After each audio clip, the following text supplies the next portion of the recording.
Tak ano, Stanley Cup je podle posledních informací dokonce už tady v Praze. Letadlo z Helsinek právě sedlo na letištní plochu. Říkám z Helsinek, protože zakončilo svou túru po severských zemích.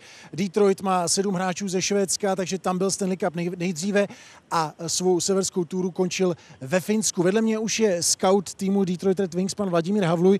Co se bude bezprostředně za malou chvíli se Stanley Cupem dít? Dobrý den, tak teď si převezmu cup, až vyleze bedna, tak vezmu oba strážce, naložím je a jedeme do Kladna na zimní stadion, do restaurace Ice Arena, kde proběhne fotografování tamních hokejových mužstev a případně bývalých trenérů, bývalých hráčů Kladna.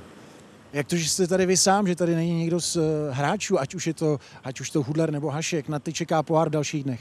Jirka Hudler přiletěl dneska, takže ten odjel rovnou na Moravu a v podstatě jsme domluvili s hráčema, že zítra Jakub Kindl, náš budoucí, doufám, hvězda, si převezme ráno cup, veme ho do Pardubic a půjde s ním pak do Šumperka a pak si ho převezme Jirka Hudler, kde budou mít soukromou party a 7. pak velkou akci ve Vsetíně a v Olomouci a posléze v Prostějově.